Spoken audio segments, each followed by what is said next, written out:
She wouldn't have no right for alimony, no right to his assets, because his property worth like 2 million real, 2 million real. So she was thinking about, oh, I'm gonna get 1 million from him, right? But she didn't know that he was married. Wow, wow. Wow. Man, when I won this case, I was like, damn, got you.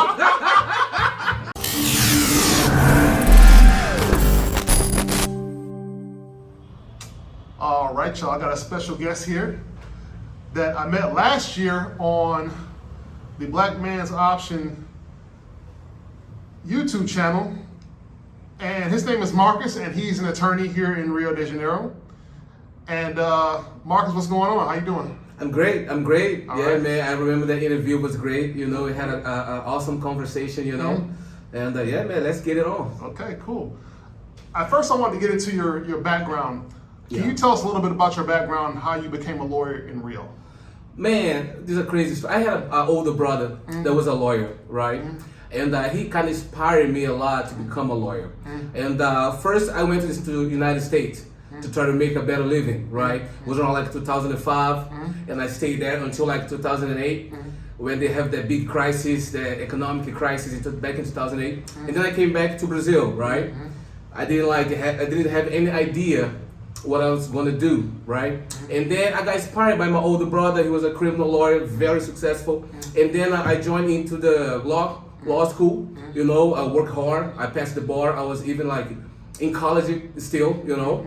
And then I became a lawyer. I started working. And I had an opportunity to work with a very successful lawyer at Barra da Tijuca.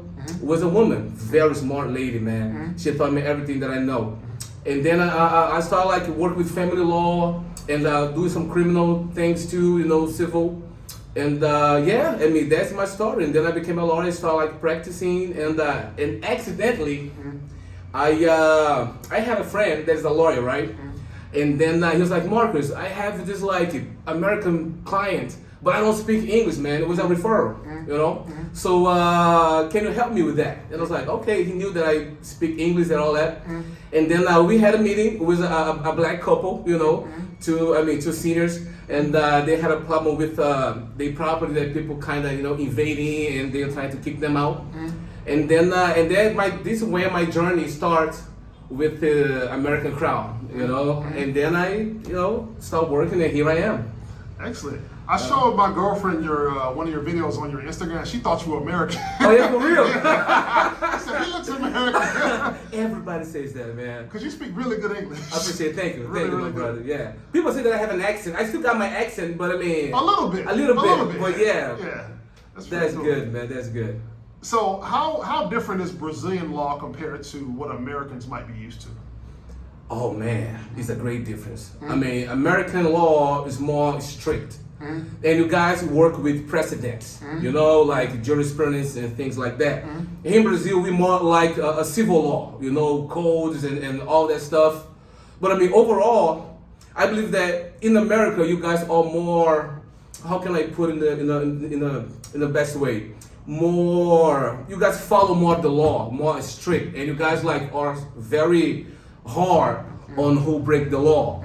Like here in Brazil, we got a different perspective on things. That's why sometimes I believe that the law is kind of weak to address some issues, you know.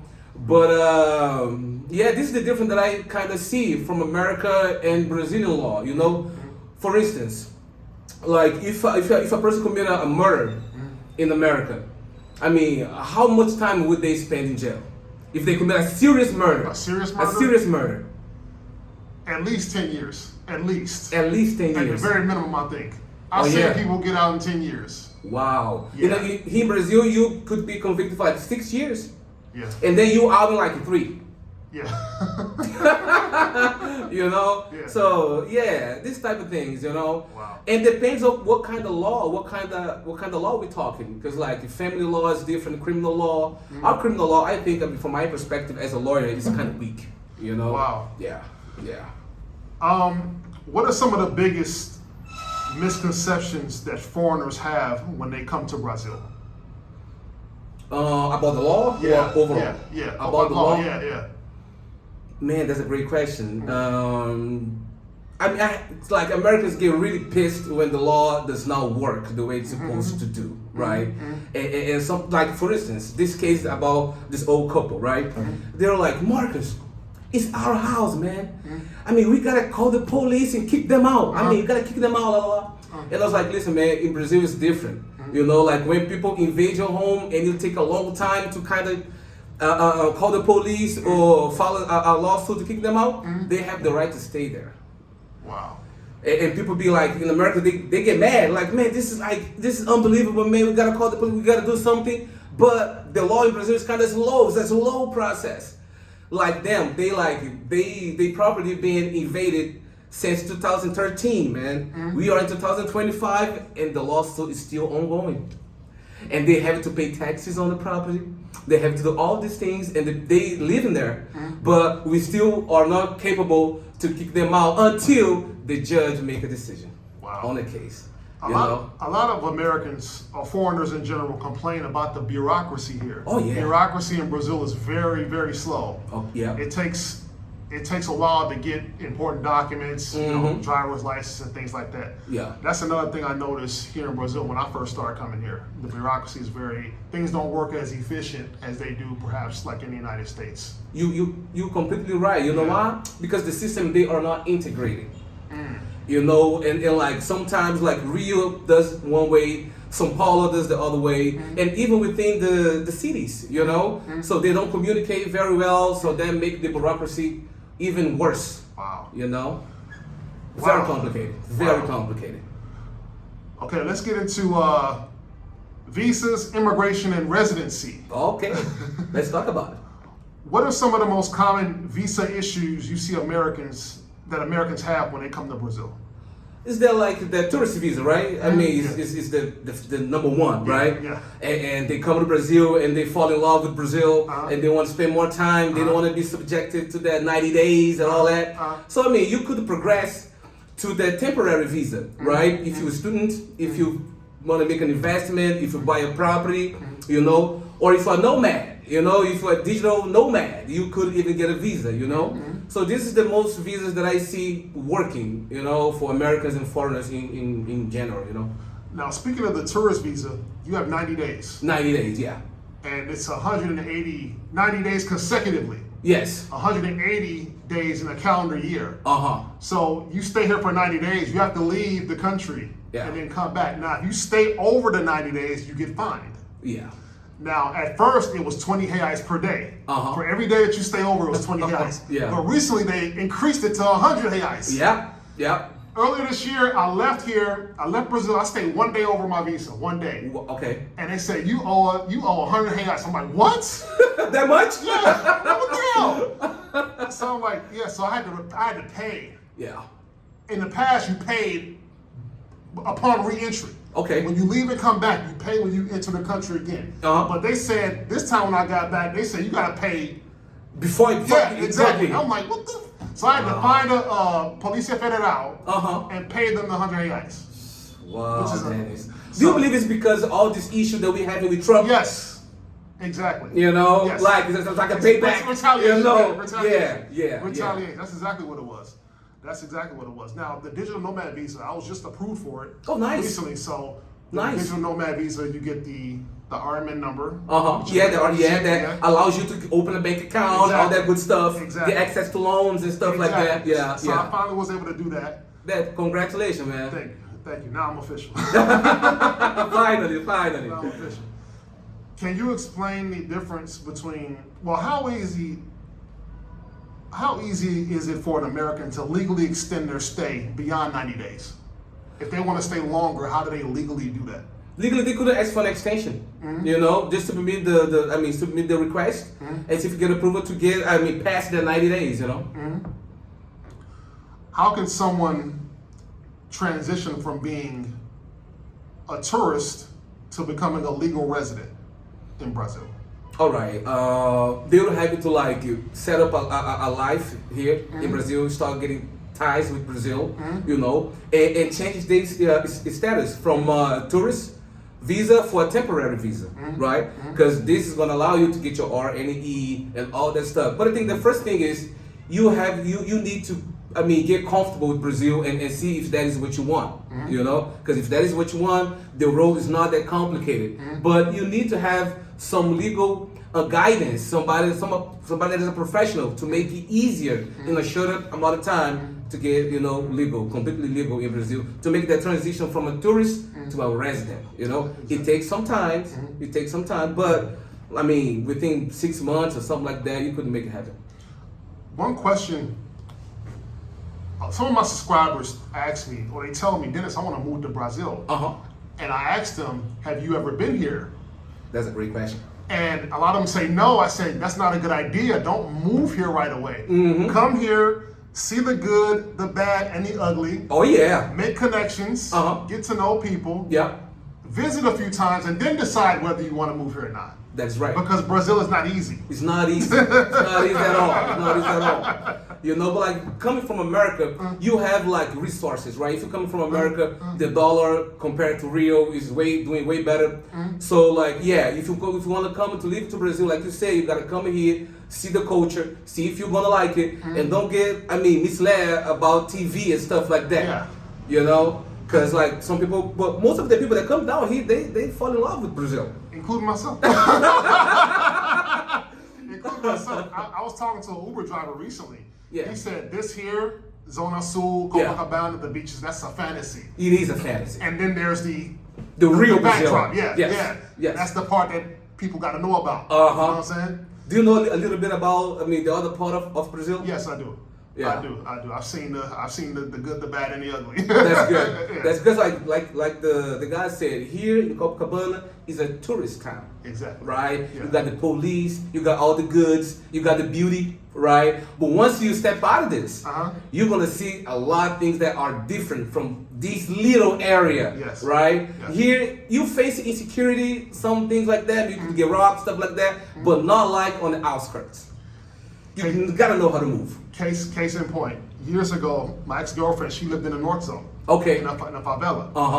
And I stayed with her on one trip. I stayed for like 2 or 3 weeks. After the 4th day, I was ready to leave. I called my mom. I said, listen, if I could hop a plane out of here tonight, I would. I said, so you gotta see these things. You gotta know these things before you decide. Can you explain the difference between the CPF number and the RN number? Now, CPF stands for... CPF é o Cadastro de Pessoa Física. Okay. Like CPF is just like your tax ID. You know what I'm saying? Your RNE is your number as a foreigner. This is how they track all the foreigners. Even you guys, CPF start out different from native Brazilian. So this is the difference. The CPF is a number that they created to be like your tax ID. The RNE allows for them to identify you as a foreigner, let them know that you are legal here in Brazil, and open the doors for you as far as bank account and stuff like that. So with the CPF, I got my CPF like 4 years ago. And I needed my birth certificate, proof of residency, and a couple of other more documents, and I got it within a couple hours. Yeah, it's very easy. Yeah, it's very easy. So with the CPF, you can get like cell phone service. You can buy property. Buy property. You can register at some of these stores down here, like if you want store credit or whatever. Yeah. Almost every pharmacy and supermarket asks you for your CPF number. Yeah. So those are some of the few things. It's very limited. The CPF very limited. If you have an RNE, Brazil's opens up for you. But CPF, you kind of limited. In the past, you could just open a bank account with just your CPF number, but not anymore. Not anymore. They closed They closed that. They closed that, man. How can hiring a lawyer make the visa and residency process smoother and easier? Because we know all the steps. We know all the documents that is needed for you to make that request. Because when you don't know, they be asking you to like, okay, it's missing this, it's missing that. When you have a lawyer and the lawyer knows all the steps, he can guide you. In a way that you're gonna be efficient, right? You're gonna save time, and making it in the right way. Cool. Now let's get into real estate and financial matters. What legal steps should foreigners follow if they want to buy property in Brazil? Oh, that's a great question. First of all, you need to do a research on the property. You know, research the title, see if there is any lien on the properties, you know, tax-wise, if everything is paid, and do like your homework on the property. And then you, on the contract, see, study the contract, see if everything is there, if anything goes south, what you could do if you protect it, you know, and then go ahead. And then go ahead. If you have a lawyer, you're gonna give your lawyer the contract. Your lawyer gonna do most of the work, you know. So for a foreigner, that is protection, because when you come to Brazil, you don't know the law. You don't know the law, you know. So you need that assistance. Cool. Now, in the travel community, we have a term called Gringo gouging. Oh, okay. And Gringo gouging, for those who don't know, is when you come to a foreign country and people who are selling you stuff overcharge you because you're American and you're a foreigner. They feel you got more money, so they're gonna try to get as much money out of you as they can. Oh yeah. So how can foreigners avoid Gringo gouging when they're trying to buy or rent property? Have a Brazilian beside you.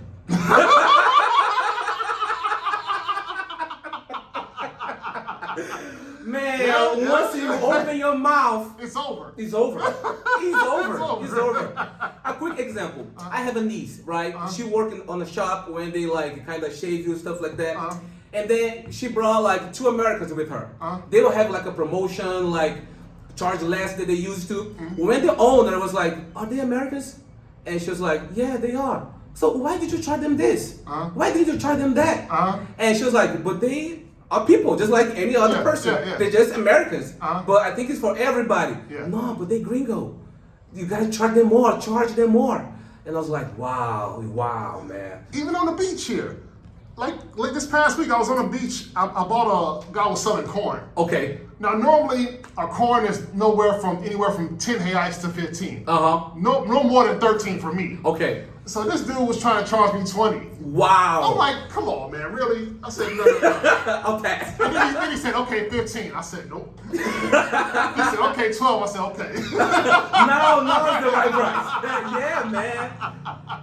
People from overseas, they gotta negotiate. You know, they gotta understand that once you step in Brazil, you here, they're gonna try to get your money. You know, and you gotta be careful. They're gonna try you. Just like in property, Dennis. If you want to buy a property, if they hear your accent, they're gonna charge you more. They're gonna try to put like 50,000 more, 100,000 more. Wow. You know, that's crazy. Yeah. Wow. Yeah. Wow. You gotta watch your dollars, man. Good to know.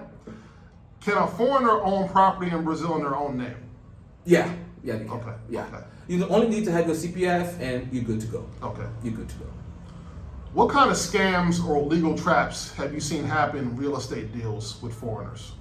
Oh man, many. Sometimes like they act like the owner. You know, they show you all the paperwork on the deeds and under their name, but man, that's not theirs. You buy, you close the deal, and when you're going to register and put the deeds on your name, you find out that you bought a property, but it's not validated because the owner is the other person.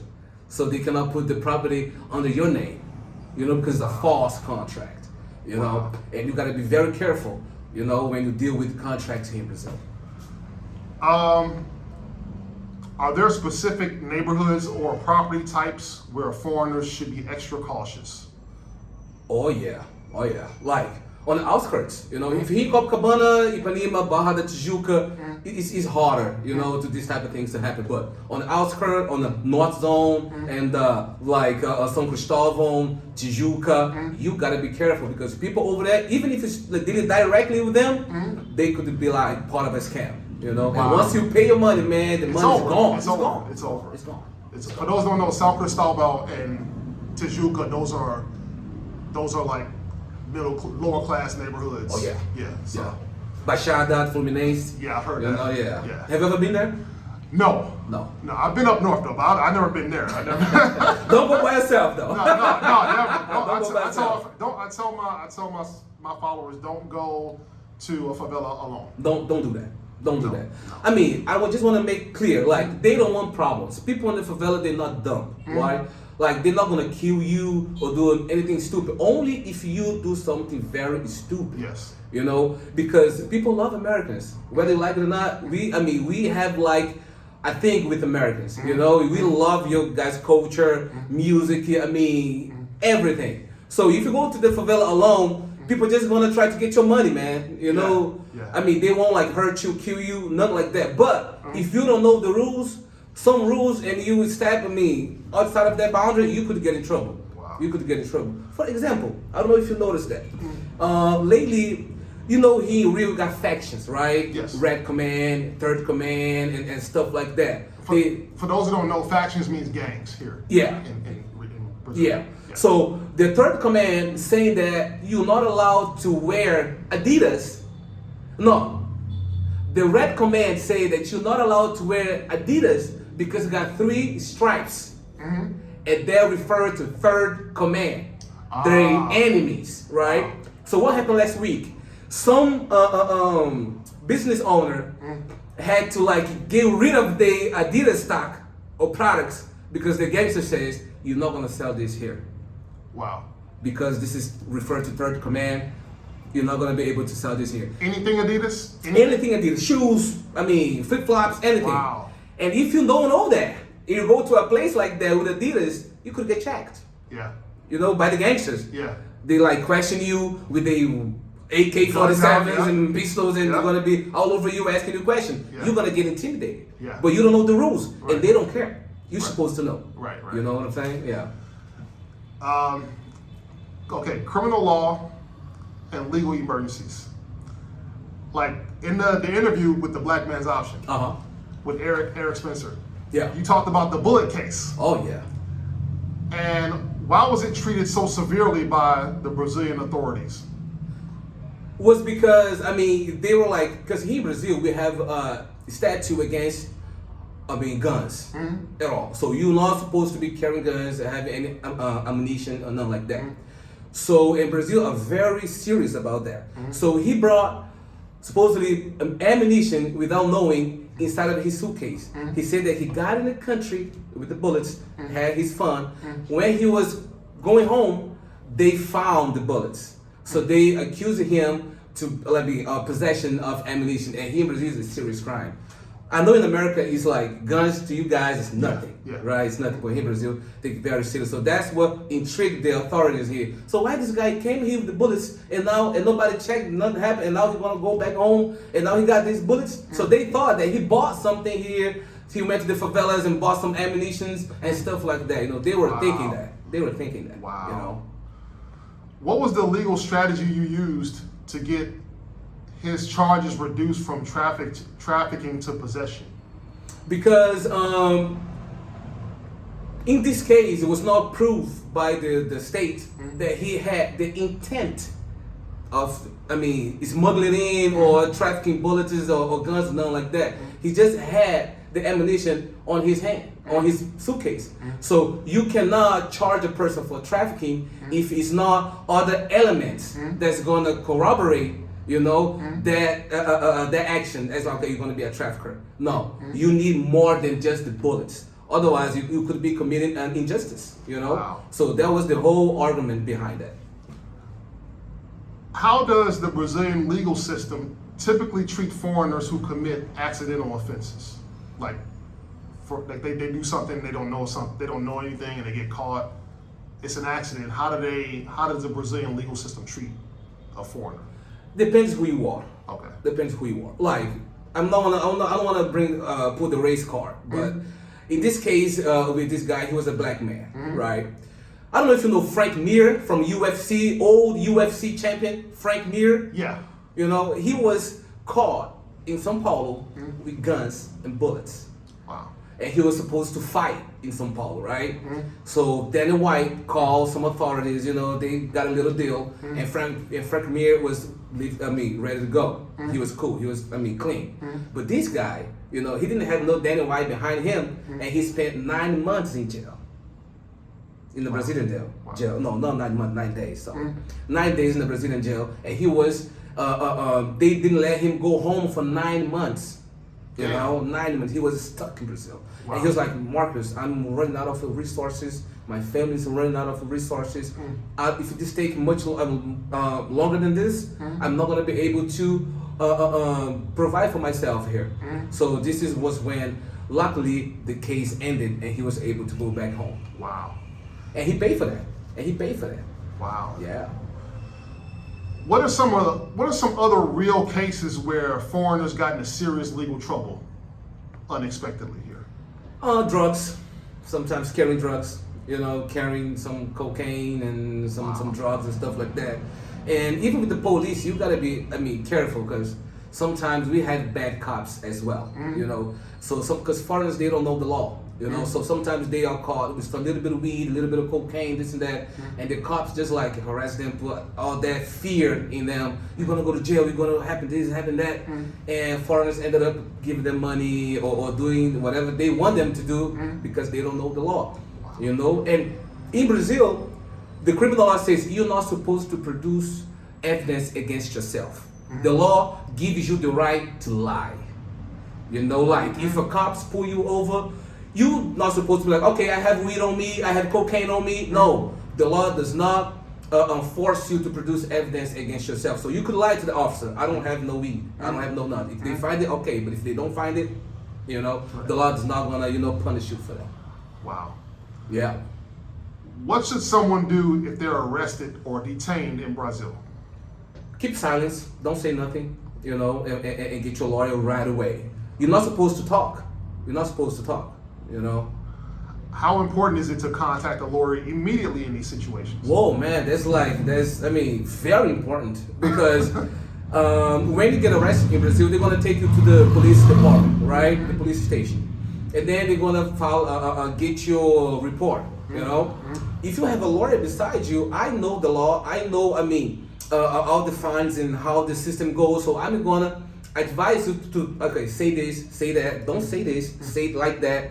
So at the end, it's gonna make my job easier. So I'm gonna be able to defend you way better. Then you go by yourself and you say all kinds of stuff that you're not supposed to say, and then later on it's gonna be harder to get you off the hook.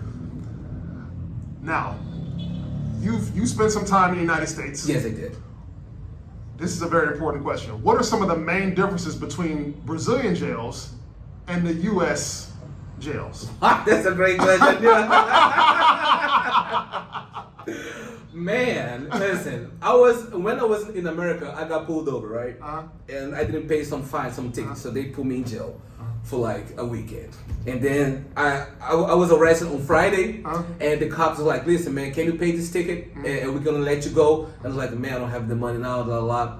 And he was like, "Man, you're just gonna see the judge on Monday. You're gonna spend your weekend in jail." And then my family came in, my mom paid the fine, put insurance in my car because I didn't have it, and they let me out. When I was there, I was like, man, this is like way different from my country. They have like phones, they have like nice tables, everything was clean, was nice, finished. And I was like, man, Brazil is not like that, man. Hey, it's overpopulated. You're gonna be in the cell that holds like 3 guys or 4, gonna be like 20 in that cell. That people got to sleep standing up like this. They gotta be sleeping like that. And then they have like a little system that when you get too tired, you switch with the other one that is sitting down, right? And then the other one gets up and then you go and sit down because there's no space. You can't lay down. You can't lay down. Wow. So sometimes you gotta sleep like, I have like clients that say that. You have to sleep like that. And their feet would be all swollen because they cannot sit down. Because there's so many people inside of that cell. It's just like that, my brother. Wow, I didn't know that. It's very tough. I did not know that. Hygiene, nothing. I've seen like documentaries where the dudes, they shit in the bag and they hang the bag on the jail cell bars. I'm like, what the hell? Yeah, it's disgusting. It's unbelievable. The jail here is horrible. This guy, that was my client. I'm not gonna even say his name, but my client, he was like, Marcus, get me out of here. When I got into his case, and he was there still, he was like, man, I cannot stay here, man. This is horrible. Get me out of here, man. I was like, man, I'm gonna do everything in my power to get you out. And luckily, 4 days after, we were able to get him out of there. Yeah. So yeah, I tell people Brazil is not a place you want to mess around. No. And once you're in the system, to get you out sometimes is very hard. Wow. It's very hard. Wow. Yeah, because they lock you up for nothing. They lock you up for nothing. And to get you out of the system sometimes, man, because the bureaucracy, Dennis. The bureaucracy, man. Wow. The bureaucracy is crazy. There was I don't know if you were around for this, like this happened back in like 2005. Okay. An American had a boat party. here in Rio. And he was accused of having underage girls on the boat. Complicated. Now, whether that's true or not, I don't know. But he was accused of that. Okay. And he was detained here. And he was deported, basically. Wow. Yeah, he was deported. It's on. You can find the story online. But yeah, they sued him for. I mean, they put him in jail or something. Nothing like that. Oh yeah. Wow. He ended up getting deported. I don't know if you knew about this case that happened in 2014 or 15, I believe. There was supposedly a judge from America that was here in Brazil, right? And he was messing around with some underage girl, like under 18. She was like 16 or 17 years old.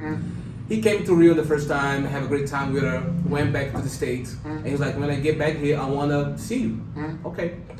But she was like plotting to get some money from him, right? So when he got back, they got into a hotel room, and all of a sudden, 2 cops busted in the door. Boof! They open the door, la la la. You here with an underage girl guy, this and that, and they was like, say, oh, she's like 16, 17, but she was not, by the way. And they're like, listen, man, to get you off the hook, you're gonna have to pay me $200,000. It's like, what the? I don't have that type of money. I'm talking about. Hey, if you don't pay me, I'm gonna put you in jail. You don't want to go to the Brazilian jail. You don't want to go to Brazil jail. Okay, this guy called home. I need this type of money. They're like, they freaked out. I mean, why you need $200,000 in Brazil? I mean, what's going on? I can't say much. I need this money. His family contacted the Brazilian federal police, gave the whole information to the police. They were able to go to this apartment that he was, you know, and get that supposed judge out of that situation. And the police arrested the girl and the other 2 cops that was involved with her to get this money from this American guy. And the girl was not under 18. She was over 18. Wow. So the whole scam was to pretend to be 2 cops, you know, put some fear in that guy, you know, threaten him to go to Brazilian jail to get some money out of him. And luckily, they were not successful on that. You know. Wow. Yeah. How does being a foreigner affect the way someone is treated by police and by judges in Brazil? Sometimes are they more lenient? Are they more easy on foreigners? Yes, some judges. I mean, depends.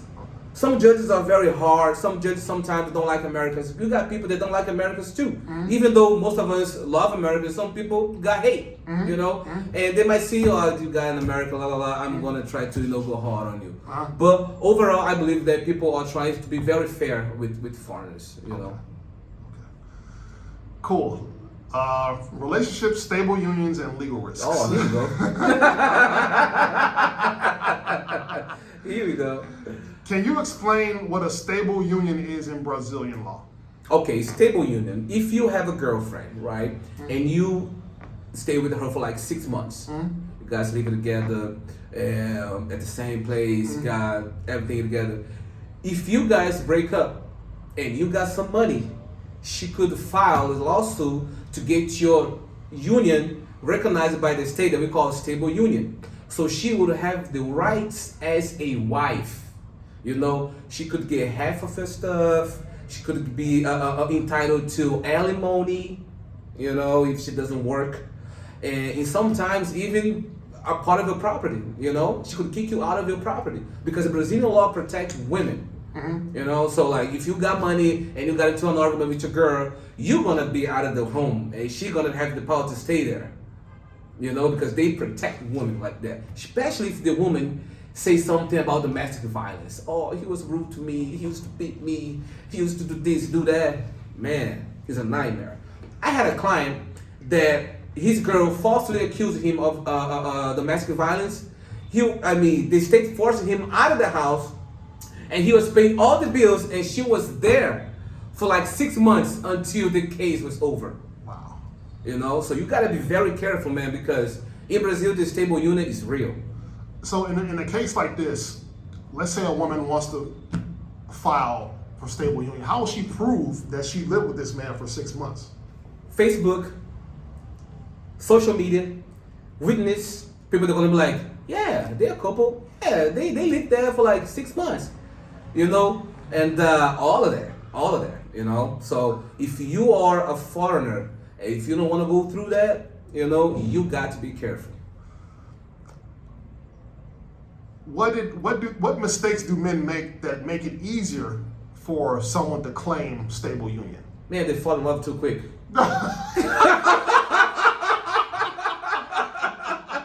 And they don't set no boundaries, you know, they get carried away. I had this case of this guy, he was like an old man, right? And he was dealing with a working girl for a long time. Yeah. He was paying her bills, letting her stay in his apartment, all of that. But he was married, right? And after like 12 years of a relationship like that, he was like, listen, I don't want to deal with you no more. You lied to me, you did this, you did that, we're done. So you have like I'm going to pay your bills for 6 months, and you need to move out of my apartment. He used to live here at right beside the Copacabana Palace. Great apartment, close to the beach. What she did, she filed a stable union lawsuit against him. Listen, Judge, I've been with this man for this long. You know, he didn't let me work. He was abusive. You know, I depend on him. I have a daughter, underage daughter, and I cannot go to the street. I mean, that whole story. What she didn't know is that the Brazilian law says the states cannot recognize a stable union if you are married. So they cannot. They cannot. Oh. It don't matter if you live with a person for 20 years. If I'm married, the state cannot recognize a stable union. Now he was married in the States? In the States. Okay. So what did I do? I was like, listen, send me your marriage certificate, your marriage license. He sent it over to me. I translated. I got this marriage license, notarized it, right? And then I presented it to the judge. Listen, even though he's an American, even though he's like not married here, but he's married in the States. He got a wife, he got kids, he got a life in America. Brazil is just like it's just for play, you know. So the judge studied the document and he was like, okay, you guys right. And the girl was crying. Man, that hearing was it was like a spectacle. She was crying and trying to play the victim, right? But then the judge was like, listen, ma'am, if you don't have any other proof that this man during this relationship was not divorced or separated by his wife, you're not gonna have this right recognized, this union recognized by the state. So she wouldn't have no right for alimony, no right to his assets, because his property worth like 2 million real. So she was thinking about, oh, I'm gonna get 1 million from him, right? But she didn't know that he was married. Wow. Man, when I won this case, I was like, hey, I got you. Man, her face was priceless to watch. You know? I was like, man, you're not gonna get this money, baby. You're not gonna get this money. She didn't know that at all. Wow. That was crazy, Daddy. That was crazy. Wow. But luckily to him. So, hey, if you wanna come to Brazil, get married. You know what I mean? In America. Yeah. So how can men protect their assets and avoid legal surprises in romantic relationships? Prenup agreement. Prenup. You gotta do a prenup. And like in Brazil, we have like prenup that says like, listen, what is mine is mine, what is yours is yours. Don't matter how long we stay together, you're gonna come out what you came in the relationship. You know, so if you wanna protect your assets, man, listen, do a prenup. How common are these types of disputes between foreign men and Brazilian women here? Very, very common. Wow. Very common. Wow. Because listen, you come to Brazil, you fall in love with the culture, with the women, you know, and you getting into this little baby. She's beautiful, but then after a while, you don't want to be with her no more. You know what I mean? So you like maybe have a kid with her, and then when you get into another relationship, this is when hell break loose, because she's gonna go after you. And if you don't have a prenup, if you don't have anything set in words on like a contract, you could get in trouble. Wow. You could get in trouble. Wow. So get a lawyer and do your prenup before getting into a relationship. Even if you're just dating the girl, be very cautious. You know, don't let her in your apartment. Don't let her stay there for a long period of time. You know, be careful with social media. Don't be posting pictures together, lovely, going to the movies, dinners, all of that with friends, because the state don't care. If they see all the evidence, they're gonna say, oh, listen, it's a stable union, because you guys were together like husband and wife. Wow. You know? Like, as you probably already know, divorce rates in the United States are pretty high. And in a lot of cases, the men who don't have prenups, they lose half of their assets, half of their money. They lose custody of their children. Wow. Is that similar here in Brazil? Yes. Is that... Yes. And in Brazil, the divorce rate, I mean, women start most of the divorce here in Brazil also. Yeah. Also. So the state always going to protect the woman more than men. And listen, in Brazil, we don't have that many progressive women. What I want to say is a lot of women in Brazil are in need. They need, resources. A lot of them are not doing well. So if they see an American with a lot of resources, they're going to do everything within their power to get some out of you. Like, if you stay with them, they're going to play cool, they're going to try to build. But if you try to move on in any type of way, they're going to try to get your money if you are protected. They're going to try to get a piece of it. And they're going to tell their friend to say in court that she saw you with her many times. They're going to try to manipulate, the system. So you got to be careful. Don't let love blind you, brother. Don't let love blind you. Because I know a lot of American men come down here and they fall in love. They, and they just throw caution to the wind and they just allow whatever. And say, no, you got to slow your roll. A lot. You got to slow your roll. Yes. Because when things go south, man, then you get to know the real person. Yeah. That person that you thought that was your lovely wife or whatever, you're gonna find out that she's the devil. Yes. Because it's complicated. Yes. And they go hard, man. They go hard. Yeah. Wow. Okay, moving on. Scams, safety, and street smarts. Woo! Got a lot of that here in Brazil. What red flags should travelers look for when meeting new people in Brazil? Case in point. Lending money. Like lending money to people. Like a lot of times I lend money to my friends here in Brazil, and almost 100% of the time they don't pay me back. Almost 100% of the time. Very rarely do they pay me back. So I'm like, okay, man, I'm not loaning out no more money.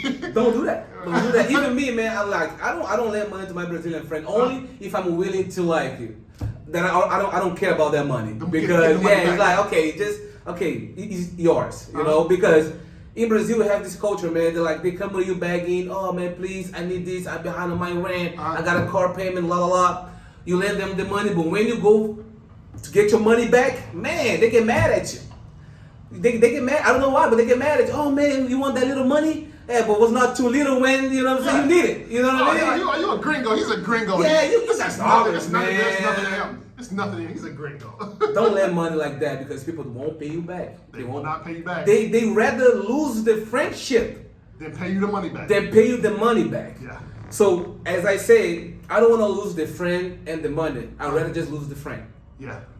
Because if I gotta tell you no, and you're gonna turn around and pay me as a bad friend, so just do it. But I'm not gonna lose two things. I'd rather just lose one. If I'm gonna lose it anyway, right? Because you're not gonna pay me back, I'm gonna get mad at you. Yeah. So I'm just gonna lose the friend. Let's give the money. That's a good way to look at it. I've never looked at it like that. Wow.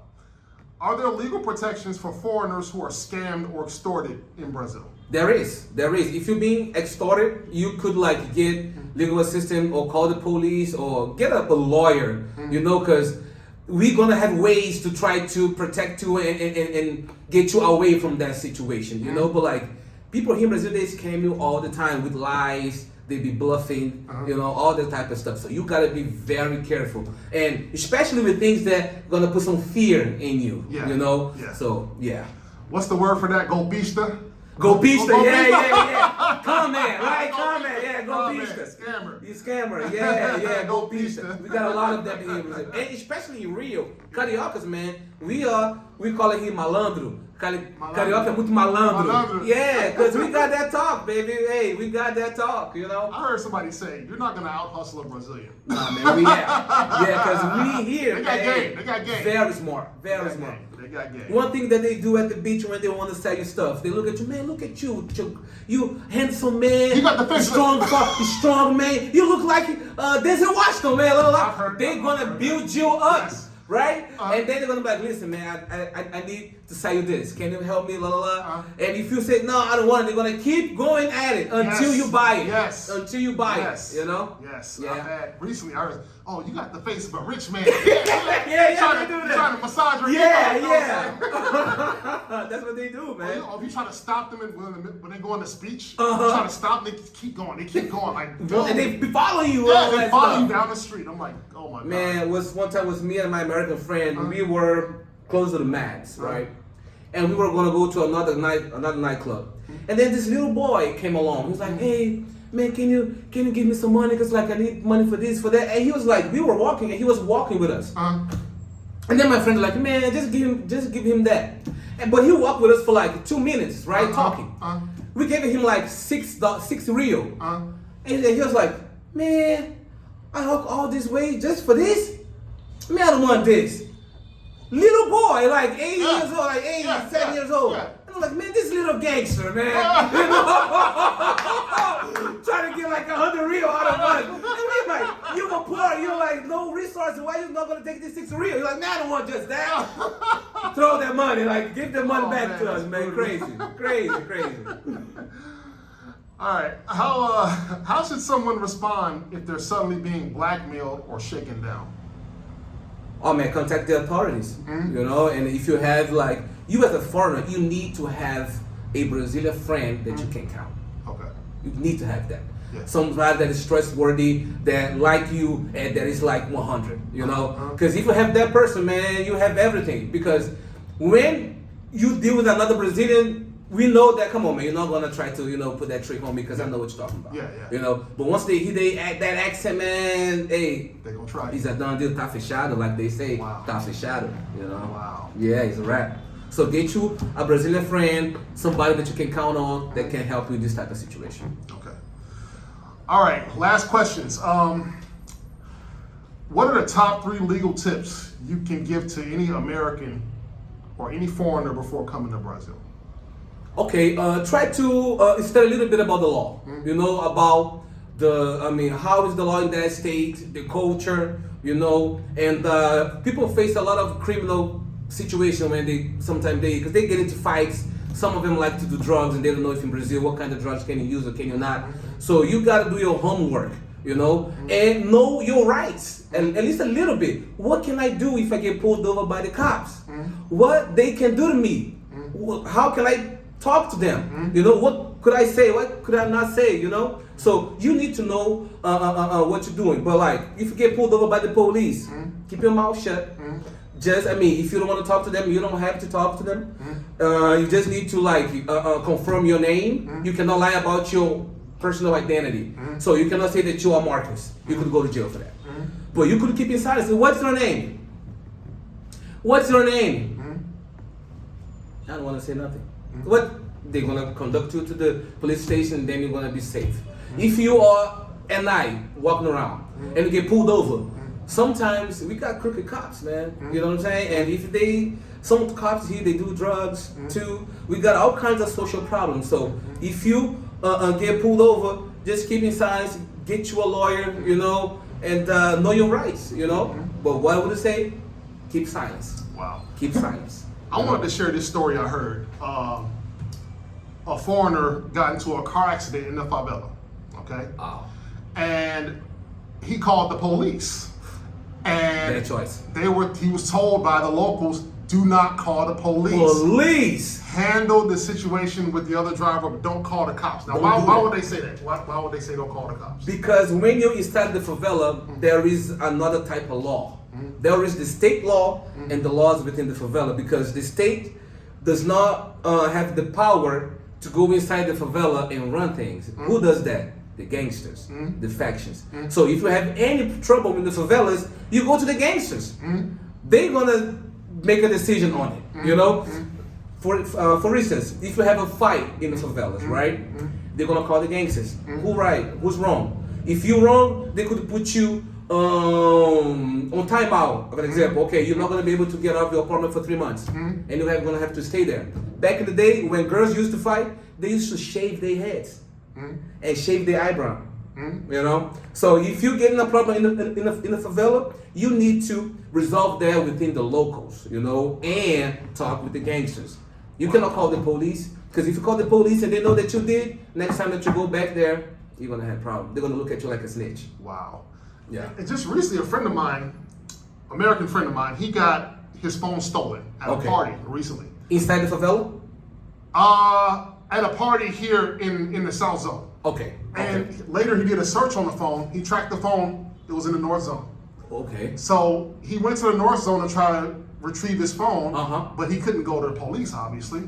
So he got the local gangsters to help him find his phone. So they went and got his phone back. Oh, great. A brand new phone. Oh, man. So they eventually got his phone back. So. That's crazy. That's crazy. Because, like, whether you like it or not, but inside the favela, they got laws, man. Yeah. Some people feel a lot safe inside the favela. They cannot rob you, rape you. None of that stuff can happen in the favela. If it happens, you're gonna get killed. You know, if you rape a girl or something in the favela, they're gonna kill you. If you snitch, they're gonna kill you. Like if you do some, they very rough. They don't play around like the state. Out here we got a lot of chances. You go, you know, through the system, this and that. But inside the favelas, they very rough, man. You know, they got their own laws. But I feel safe inside the favelas, man. I got family that lives in the favelas. When I go there, I feel very safe. You just gotta know how to move. Wow. And another tip that I want to give it to people about girls, because a lot of guys sometimes they get with some girls that are underage, right? Brazil law says that you cannot have sex with a girl under 14 years old. If the girl's like 15, she could have a consent sex, you know? But if she under 14, she cannot. So if you are 30 years old and you have a girl that's like 16, there is nothing illegal about that. If it's consensual, you guys good. But if she's under 14, there, whether she say yes or no, it don't matter to the law. You know, it's considered like a rape. Wow. Yeah. Wow. Yeah. How important is it for travelers to understand Brazilian culture and not just the tourist side? Because then you would be making better decision how to move. Because if you know the culture, you know how Brazilians are. Even for you to interact with Brazilians is like way better because you are aware of the culture. You are aware of how we see things. You know, because when you come down here and you don't know nothing, man, you don't even study the culture. It's gonna be like a shock. You know, because it's very different. You know, it's very different. What is your perspective on Brazilian culture? As with regard to what? Overall, socially. Socially, I find Brazilians in general to be very welcoming, very affectionate, carinhoso. Sí, muito, yeah. I mean, I like the people here. That's one of the things. That's one of the reasons why I continue to come down here is because of the people. You think America is more cold when it comes down to socially? I mean, Americans are more cold than Brazilians? American culture is individualistic. Okay. Whereas here in Brazil, it's more family oriented. It's more interdependent. Okay. American culture is independent. I see. I can make it on my own. I'm gonna do this on my own. Whereas here in Brazil, people work together more. Communities work together more. We used to have that in the United States, but we don't anymore. I see. So Americans in general are more, I've heard Brazilians describe Americans as very cold, very focused. Yeah. And it's true to an extent. I'm like that.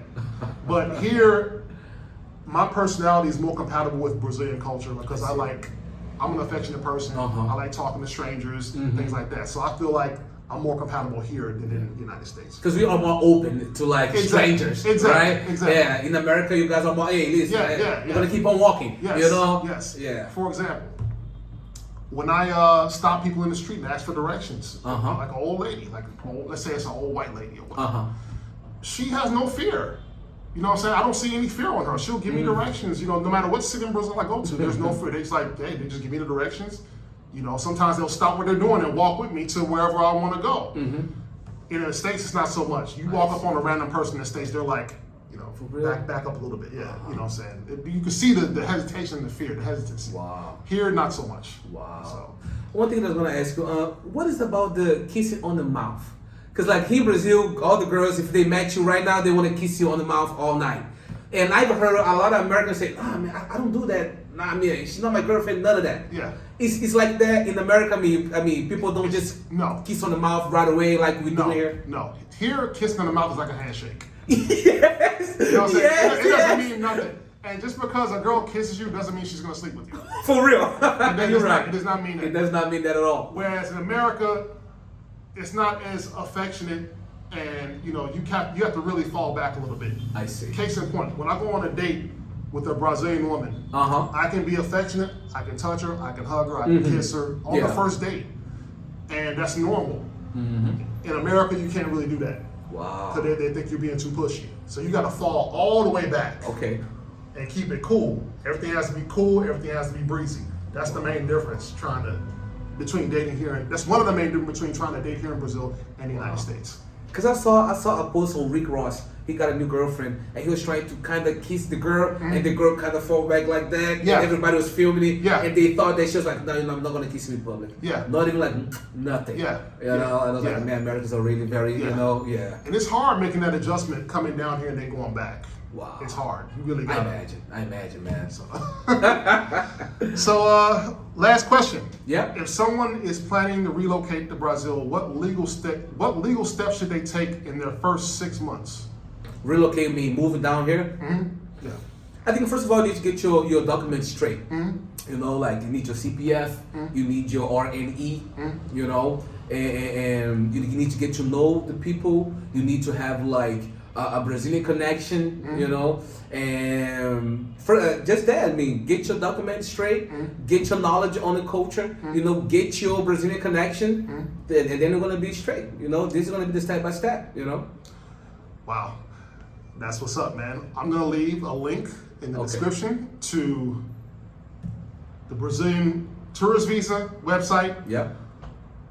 An American company you can contact to help you get your documentation if you want to get a visa, student visa, digital nomad visa, whatever. I'll leave that. And I'm gonna leave a link to the previous interview that you did with the Blackman's option and Eric Spencer, which I later jumped on and I'll leave a link to that in the description. Okay. But Marcus, thanks a lot, man. I learned something here today. Man, me too. It's a great, and great conversation. I'm sure my followers will too. And we're gonna do this again. and I will leave your Instagram to your law group. Urbano Law Group.